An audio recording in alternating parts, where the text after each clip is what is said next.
ठीक है भाई। तो सबसे पहली बात कि हम दिल्ली सल्तनत में आज इल्तुतमिश को पढ़ रहे हैं, और इल्तुतमिश को पढ़ने से पहले आप लोग एक चीज़ देखना, थोड़ा सा ध्यान देना कि इससे पहले जो ये गुलाम वंश है, दिल्ली सल्तनत में पहला वंश है गुलाम वंश, और गुलाम वंश के संस्थापक कौन थे? हैं? कुतुबुद्दीन ऐबक। और कुतुबुद्दीन ऐबक किसी के गुलाम थे? थे गुलाम। किसके गुलाम थे? भाई आपको पता होगा, आप लोगों ने सुना होगा, यहीं से एक कहानी सुना रहा हूं आपको इल्तुतमिश की। जो मोहम्मद गौरी थे, मोहम्मद गौरी कहाँ के शासक थे? ये गजनी के शासक थे। गजनी कहाँ पड़ता है?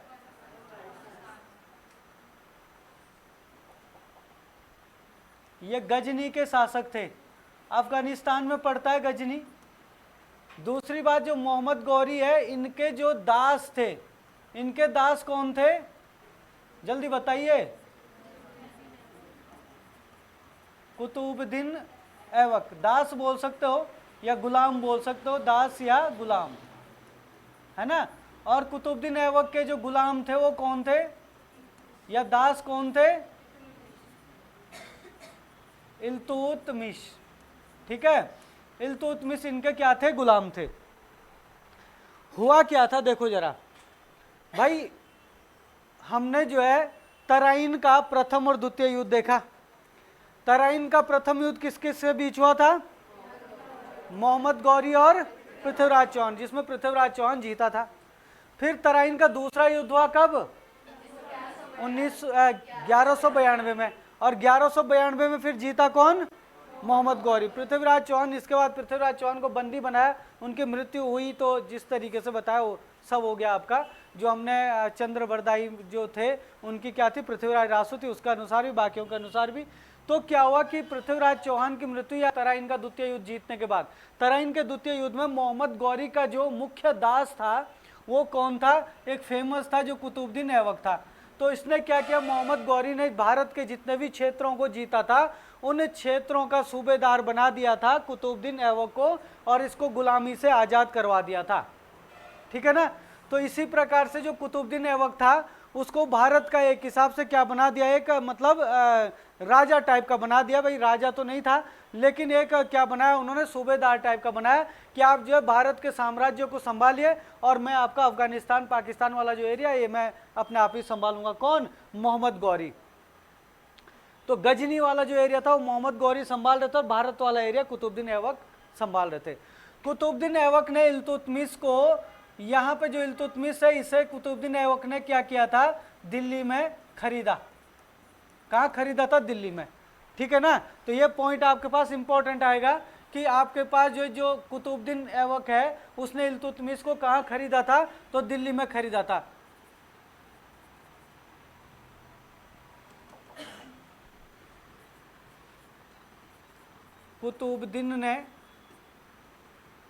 कुतुबुद्दीन ने कहाँ खरीदा था इसे? दिल्ली में। दिल्ली में खरीदा था। किसे? इल्तुतमिश को। किसने? कुतुबुद्दीन ऐबक ने। तो इल्तुतमिश किसका दास हो गया? कुतुबुद्दीन ऐबक का। अब क्या होता है कि अफगानिस्तान में एक खोखरे जाति हुआ करती थी। तो खोखरों ने क्या कर दिया अफगानिस्तान में? इसी दौरान अफगानिस्तान में खोखरों ने विद्रोह कर दिया। खोखरों का विद्रोह, देखो भाई, खोखरों का विद्रोह हुआ था 1205 ईस्वी में। हम 1205 ईस्वी की बात कर रहे हैं अभी। आप लोग देखना, जो ये वाला जो एरिया है, थोड़ा सा मैप में देखो आप लोग, जो आपका ये वाला जो एरिया है, ये आपको पता है कि यहाँ पे ये अफगानिस्तान है और यहाँ पे क्या अफगानिस्तान में गजनी है। तो यहाँ पे थे कौन? मोहम्मद गौरी। यहाँ पे शासन कौन कर रहे हैं? मोहम्मद गौरी कर रहे हैं। और इन क्षेत्रों में शासन कौन कर रहे हैं? इन क्षेत्रों में शासन कौन कर रहे हैं? कुतुबुद्दीन ऐबक। ये कुतुबुद्दीन ऐबक कर रहे हैं भारत के क्षेत्रों में। ये पूरा भारत ही हुआ करता था उस समय। ठीक है ना। पाकिस्तान भी भारत ही था। तो यहाँ पे कुतुबुद्दीन ऐबक जो है क्या कर रहे हैं? शासन कर रहे हैं। 1205 ईस्वी में खोखरों ने क्या कर दिया? यहाँ पे विद्रोह कर दिया। कहाँ पे? गजनी में। गजनी में क्या कर दिया, विद्रोह कर दिया। गजनी में विद्रोह किसने किया, खोखरों ने। अब इस विद्रोह को दबाने के लिए क्या किया कि जो आपके गजनी के शासक थे मोहम्मद गौरी, इन्होंने मोहम्मद गौरी ने कुतुबुद्दीन ऐबक को बुलाया कि आप सेना लेके यहाँ पे आ जाइए। जब ये सेना लेके यहाँ जाते हैं तो इनकी सेना में इनके गुलाम या इनके दास इल्तुतमिश भी थे। अब इल्तुतमिश कुतुबुद्दीन ऐबक के साथ गए यहाँ पे गजनी में, और इन्होंने खोखरों का जो यहाँ पे विद्रोह था, इस विद्रोह का क्या कर दिया, दमन किया। मतलब इसको आसानी से जो है इन्हें दबा दिया। लेकिन दमन करते हुए जो है, जो आपके इल्तुतमिश थे, जो एक दास थे, इनका जब पराक्रम देखा गया तो यहाँ पे आपके जो गजनी थे और कुतुबुद्दीन ऐबक थे, दोनों दंग रह गए कि इतना जबरदस्त योद्धा कोई कैसे हो सकता है। बहुत जबरदस्त योद्धा हुआ करता था। तो गौरी ने कहा इसको, मोहम्मद गजनबी को, भाई ये दास बनाने के लायक नहीं है, इसको आप अपने करीब रखो, इसको आप मुख्य सेनापति बनाओ, या फिर आप इसको अपना अंगरक्षक बनाओ, या फिर आप इसको जो है कहीं का सूबेदार बना दो। तो इन्होंने कहा कि इसको दासता से आजाद करो, इसे दास मत रहने दो, इसे जो कोई जिम्मेदारी सौंप दो ताकि ये इस जिम्मेदारी को क्या करेगा, अच्छे से संभाल सके। तो क्या कोई बता सकता है कि इसे जो है क्या कहते हैं, कहाँ का सूबेदार बनाया गया था? ये प्रश्न आता है आपके पास। भारत में ही बनाया गया था, भारत में ही बनाया गया था। अकबर भी यहाँ के सूबेदार हुआ करते थे एक बार। भारत के यूपी में एक क्षेत्र पड़ता है बदायूं, बदायूं एक क्षेत्र पड़ता है यूपी में। तो इसको जो है क्या किया कि किसके कहने पर, मोहम्मद गौरी के कहने पर कुतुबुद्दीन ऐबक ने इल्तुतमिश को बदायूं का सूबेदार बनाया। क्या बनाया, बदायूं का सूबेदार बनाया।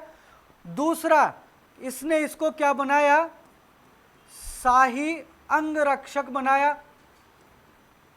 शाही अंगरक्षक मतलब जो आपका शाही खानदान है, जो राजा का खानदान है, उनका क्या बनाया, इसको अंगरक्षक बनाया कि आप जो है, जो राज्य के जो लोग हैं, राजा है, रानियां हैं, राजा के बेटे बेटियां जो भी है, उनकी आप क्या करोगे, रक्षा करोगे। बाहरी मतलब कोई अगर षड्यंत्र रचता है या फिर इन पर कोई आपत्ति आती तो आप उनकी रक्षा करोगे। जैसे शिकार खेलने भी जाते तो वहाँ भी कर सकते हैं ना ये चीज़।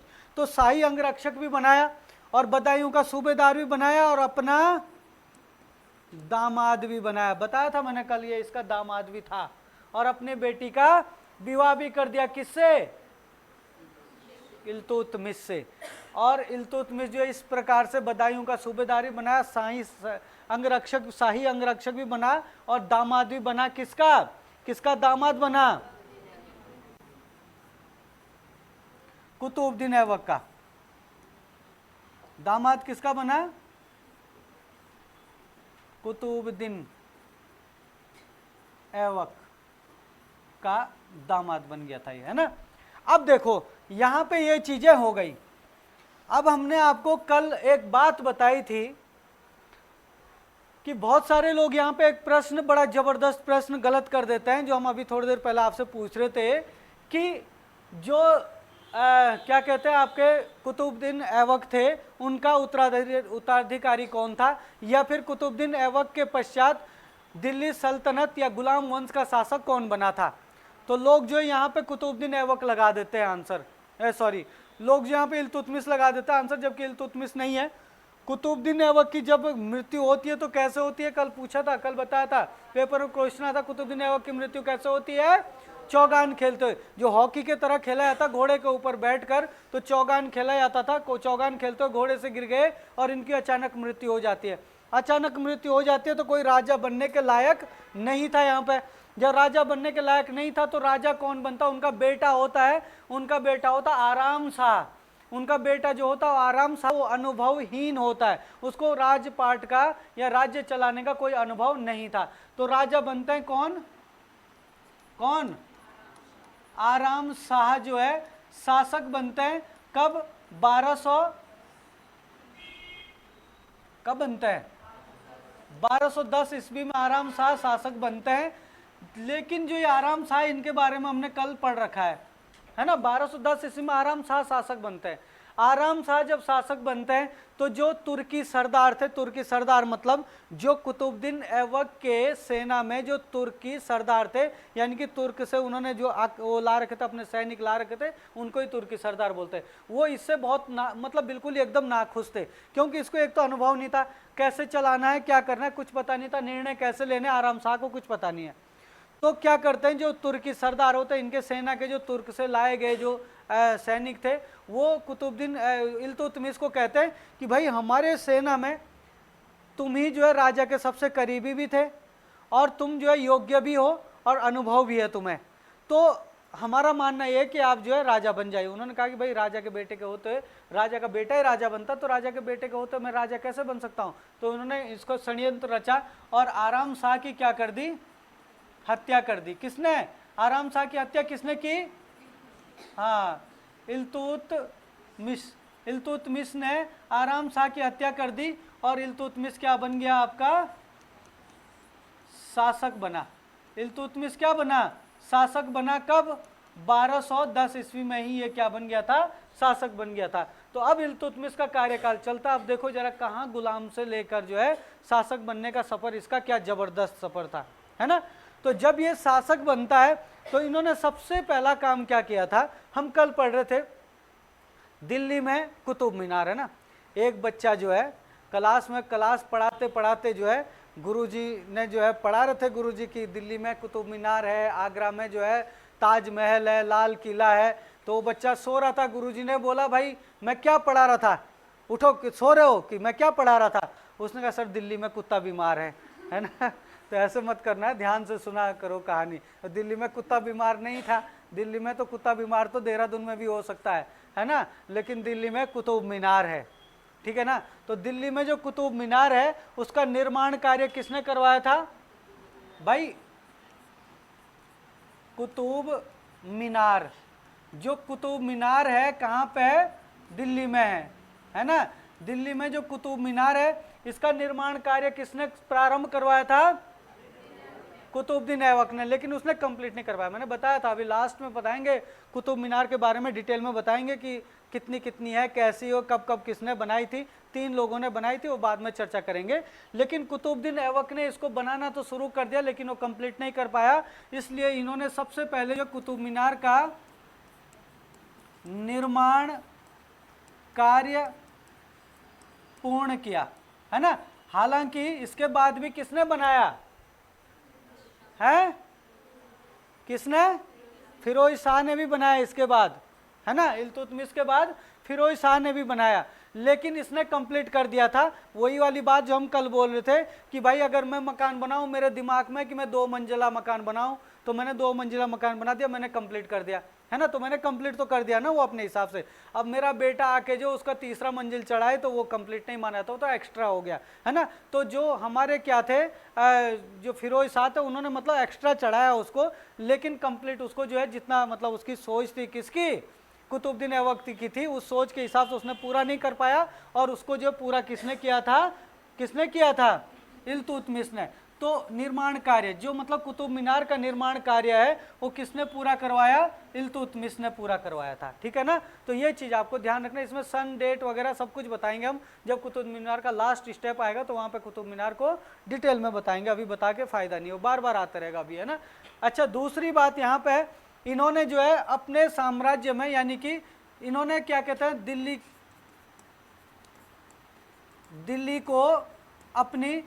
दिल्ली को गुलाम वंश की राजधानी बनाई।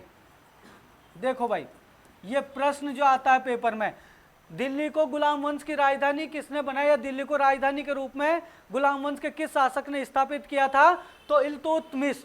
इससे पहले गुलाम वंश के संस्थापक कुतुबुद्दीन ऐबक थे। कुतुबुद्दीन ऐबक ने दिल्ली को राजधानी नहीं बनाया, दिल्ली पे अधिकार किया, शासन किया दिल्ली पर, लेकिन उसकी राजधानी कहाँ थी, लाहौर, और वो लाहौर से क्या करता था, शासन करता था। भाई हम अगर आपको बताएं, हमने अभी थोड़ा सा मैप बनाया था, हमने देखो यहाँ पे इस क्षेत्र में जो है क्या कर रहा था, वो शासन कर रहा था। तो ये लाहौर जो है पाकिस्तान में पड़ता था उस समय, लेकिन ये दिल्ली के ही एरिया में आता था, एक हिसाब समझ लो, क्योंकि भारत का हिस्सा था। तो लाहौर से इसने क्या किया, शासन किया। लेकिन जो इल्तुतमिश आए, इन्होंने दिल्ली को क्या बनाया, अपनी राजधानी बनाया। ये जरूर याद रखना। यहाँ पे प्रश्न आएगा कि जो इल्तुतमिश है, देखो दो तरीके से प्रश्न आएगा। गुलाम वंश के संस्थापक कौन आएगा, कुतुबुद्दीन ऐबक। या फिर आपके पास पूछेगा क्या, भारत में तुर्की साम्राज्य के संस्थापक या दिल्ली में तुर्की साम्राज्य के संस्थापक, तो भी आंसर क्या आएगा, कुतुबुद्दीन ऐबक। दूसरा क्या बताया था, साम्राज्य कौन सा बताया था ये भाई, गुलाम के हिसाब से क्या नाम दिया था, मामलुक वंश। मामलुक वंश के संस्थापक कुतुबुद्दीन ऐबक। लेकिन अगर वास्तविक लगा दिया तो यहां पे जो है किताबों में भी क्या है, कई जगह कंफ्यूज हो रखे हैं लोग। वास्तविक लगा दिया तो वास्तविक में क्या बोलेगा, वहां पे है दिल्ली में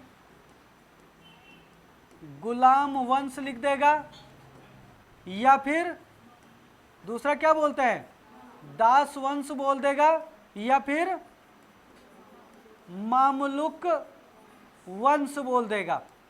दिल्ली में गुलाम वंश या दास वंश या मामलुक वंश के वास्तविक संस्थापक, वास्तविक संस्थापक किसे माना जाएगा, इल्तुतमिश को। इल्तुतमिश को दिल्ली में गुलाम वंश का या दास वंश का या मामलुक वंश का वास्तविक संस्था, गुलाम वंश को मामलुक वंश बोलते हैं, वास्तविक संस्थापक माना जाएगा। या दिल्ली में बोल देगा या भारत में बोल देगा, दिल्ली में, या फिर बोलेगा आपके पास भारत में तुर्की साम्राज्य के वास्तविक संस्थापक कौन थे, वास्तविक नाम दे देगा। देखो यही क्वेश्चन अलाउद्दीन खिलजी के लिए आएगा और यही क्वेश्चन इल्तुतमिश के लिए आएगा। बहुत सारे बच्चे हमसे पूछते हैं कि सर कल हम जो है किताब में पढ़ रहे थे कि क्या कहते हैं दिल्ली मतलब भारत में जो गुलाम वंश के संस्थापक कुतुबुद्दीन ऐबक है, और कहीं पे लिखा हो तो इल्तुतमिश है, कहीं पे लिखा है तुर्की साम्राज्य के संस्थापक इल्तुतमिश है, कहीं पे लिखा है कुतुबुद्दीन ऐबक है। कुछ नहीं है अलग, सब सेम है।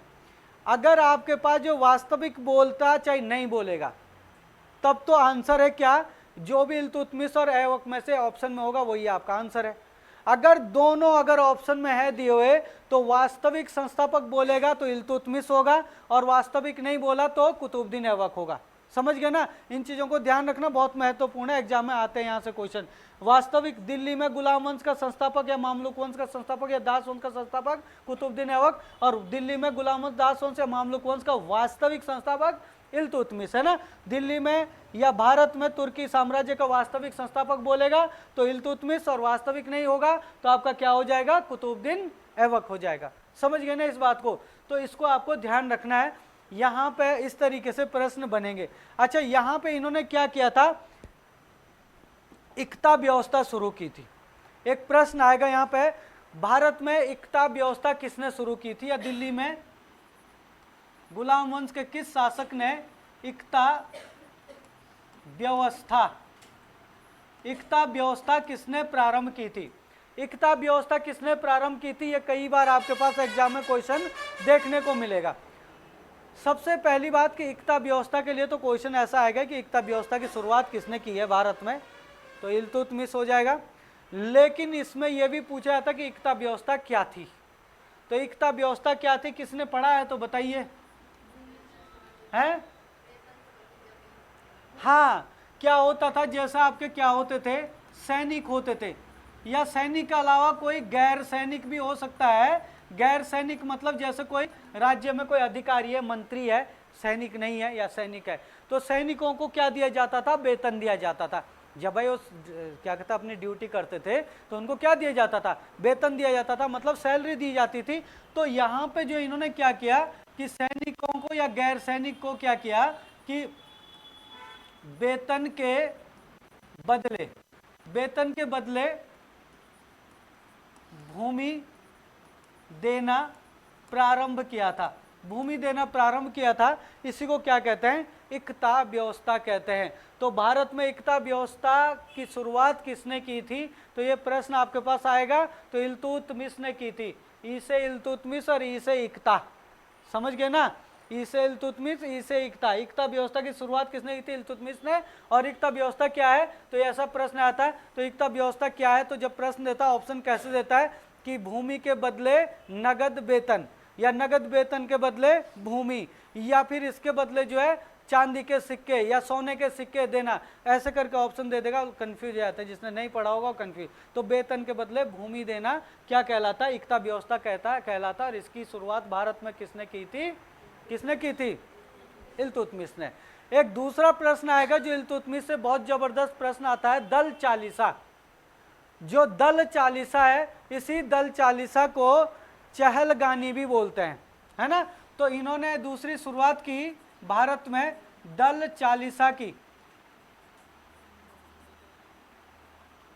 देखो दल चालीसा, अब जो दल चालीसा इसकी शुरुआत भी भारत में किसने की है, इल्तुतमिश ने की है। अब ये दल चालीसा क्या है, दल चालीसा क्या है कि जैसा आपके सेना में क्या होते थे, ईरान के सैनिक होते थे, किसी के सेना में तुर्की के सैनिक होते थे। तो इनके सेना में कहाँ के सैनिक हुआ करते थे भाई, कहाँ के सैनिक हुआ करते थे, तुर्की के सैनिक होते थे। तो ये क्या होता था, ये क्या होता था, 40 तुर्क सैनिकों का एक क्या होता था, दल, 40 सैनिकों का एक दल का गठन किया जाता था। यानी कि कुल मिला के क्या होता था कि जैसे हम फौज बनाते हैं तो फौज के लिए क्या करता है, आपका फिजिकल करवाते हैं, भर्तियां करवाते हैं। तो उसके बाद जो मतलब निकाल पाएगा फिजिकल वगैरह, टेस्ट वगैरह निकाल देगा, वो क्या कहते हैं सेना में भर्ती हो जाते हैं। तो ऐसे ही क्या होता था, इनके लिए स्पेशल जो है, जो योग्य सैनिक होते थे, स्पेशल तुर्क सैनिकों की क्या कहते हैं टुकड़ी तैयार की जाती थी, जो 40 सैनिकों के और वफादार होते थे कि युद्ध में उनको कहीं भी खड़ा कर दो वो हारने वाले नहीं है। मतलब इस हिसाब से इसको तैयार किया जाता था। तो इसी को क्या कहते थे, दल चालीसा। मतलब चालीसा मतलब 40 से बना है। चहलगानी भी इसको कहा जाता था। क्या कहा जाता था इसको, चहलगानी, है ना, चहलगानी। दल चालीसा को चहलगानी भी कहा जाता था। अगर चहलगानी लिख देगा तो भी वही है। और दल चालीसा मतलब 40 से बना हुआ है, 40। और तुर्क सैनिकों 40 तुर्क सैनिकों का एक दल होता था। हो सकता है लिख दे दल चालीसा में क्या होता था, तो लिख देगा 40 अफगानी सैनिकों का दल, 40 तुर्क सैनिकों का दल, 40 अरबी सैनिकों का दल, ऐसा ऑप्शन दे सकता है। तो आपके पास क्या होगा, तुर्क सैनिक होते थे क्योंकि तुर्की से आए हुए थे, है ना। तो ये चीज आपको ध्यान रखना है। इसके अलावा इन्होंने दिल्ली में पहली बार, देखो पहली बार हो रही है, सारी चीजें बड़ी इंपॉर्टेंट है, इसीलिए तो इल्तुतमिश को बहुत ज्यादा पूछा जाता पेपर में। इन्होंने दिल्ली में पहली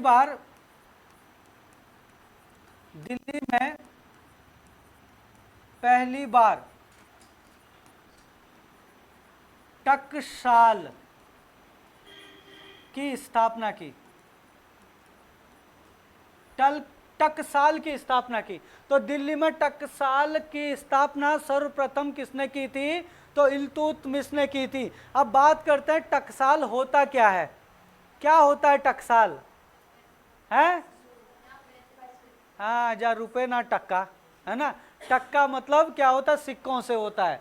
तो टक्के जो है टकसाल की व्यवस्था की थी। और इन्होंने 2 प्रकार, टकसाल का मतलब क्या होता है, एक हिसाब से सिक्के, सिक्के का स्थान, जहां पे मतलब सिक्के का स्थान होता है जहां पे सिक्के छापे जाते हैं या सिक्के ढाले जाते हैं।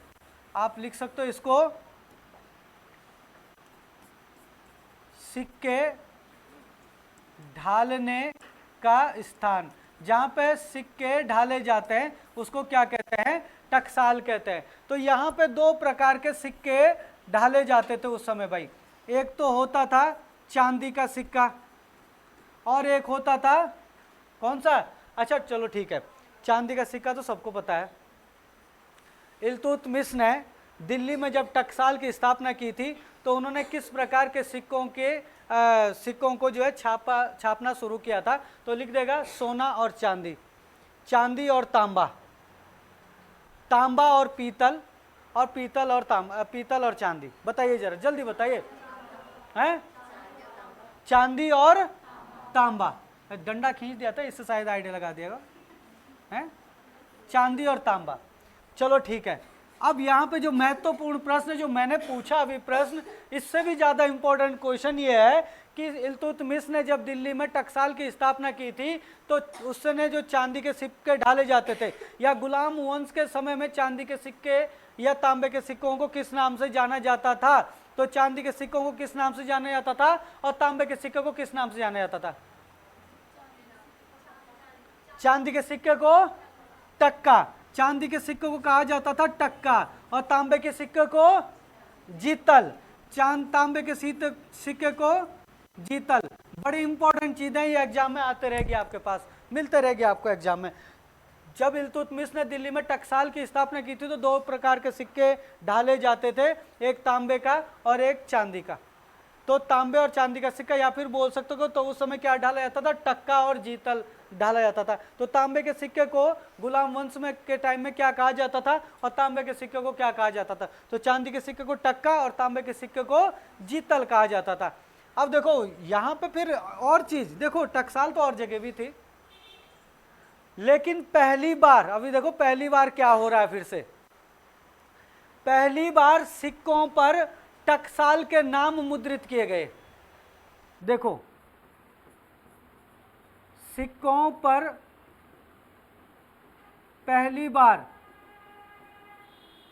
टकसाल के नाम अंकित किए गए, मतलब टकसाल का नाम जो है पहली बार छापा गया था। इससे पहले किसी ने टकसाल का नाम नहीं छापा था अपने सिक्कों पर।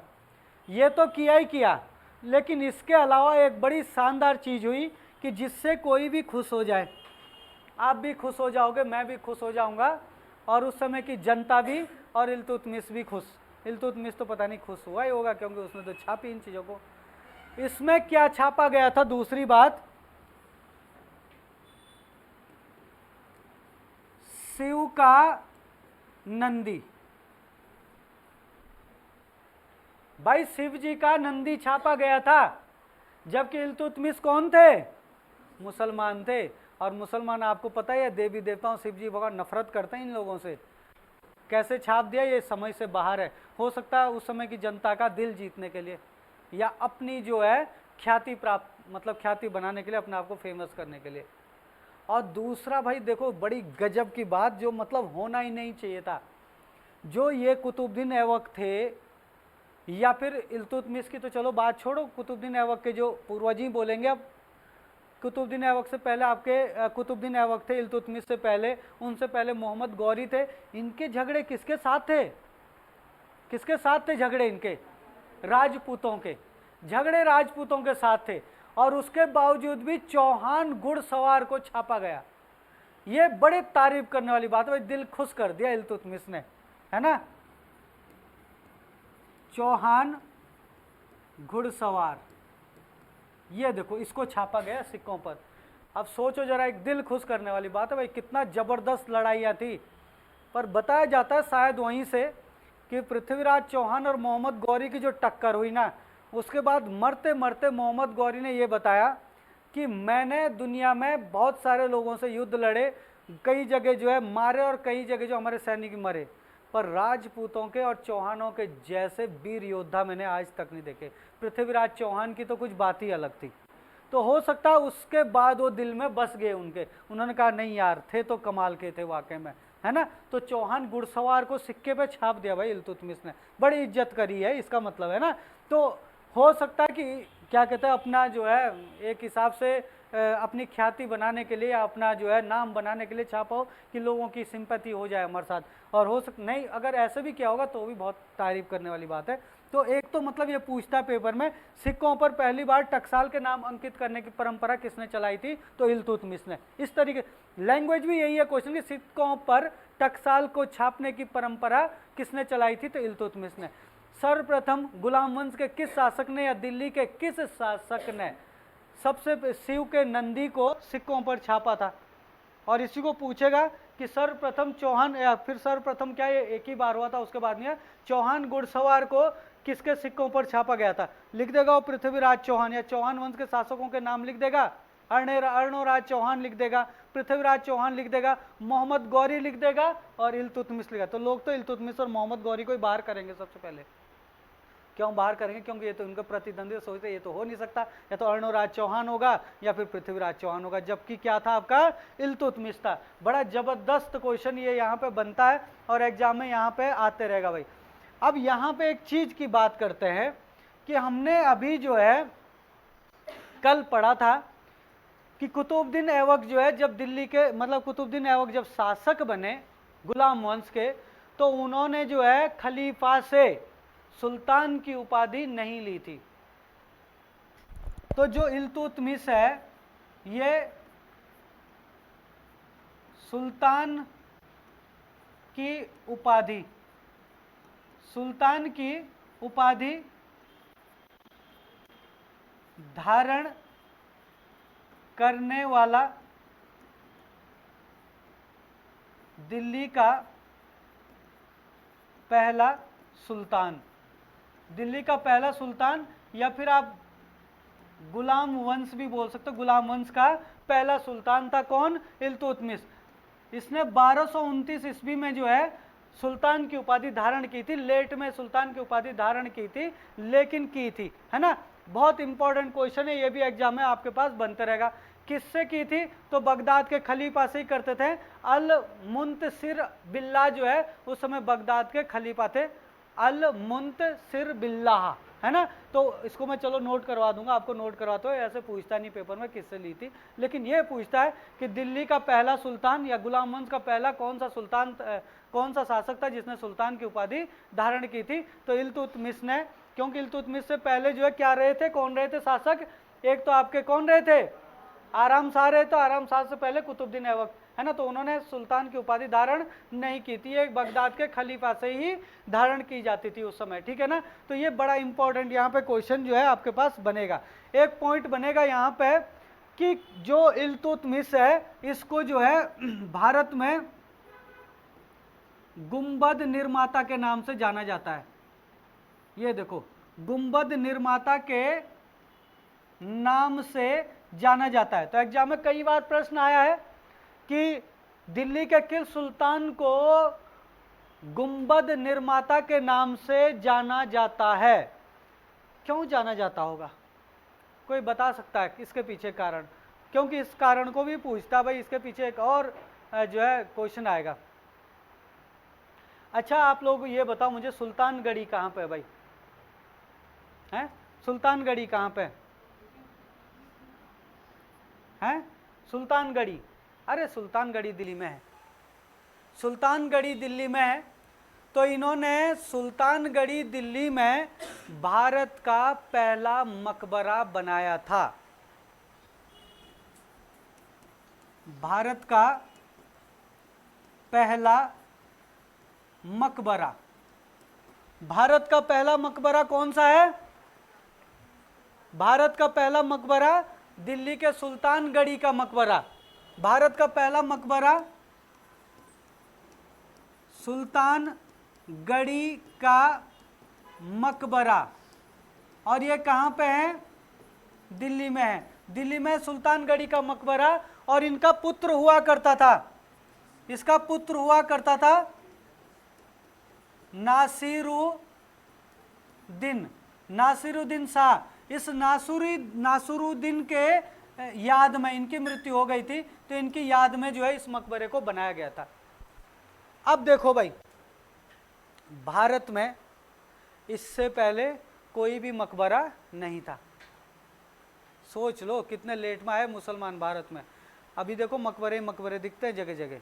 भारत में इससे पहले कोई भी मकबरा नहीं था। भारत में बनाया गया पहला मकबरा है सुल्तानगढ़ी का मकबरा, जो दिल्ली में है, और किसकी याद में बनाया था? नासिरुद्दीन की याद में। एग्जाम में प्रश्न आता है कि भारत का पहला मकबरा कौन सा है, तो सुल्तानगढ़ी का मकबरा। भारत में सुल्तानगढ़ी का मकबरा जो भारत का पहला मकबरा है, किसके द्वारा निर्मित किया गया या किसने इसका निर्माण करवाया था, तो किसने करवाया था, इल्तुतमिश ने करवाया था। प्रश्न बनता है कि गुंबद निर्माता के नाम से किसे जाना था। ये क्वेश्चन तो बड़ा गजब का है, बार बार एग्जाम में दिखेगा कि भारत में गुंबद निर्माता के नाम से किसे जाना जाता है।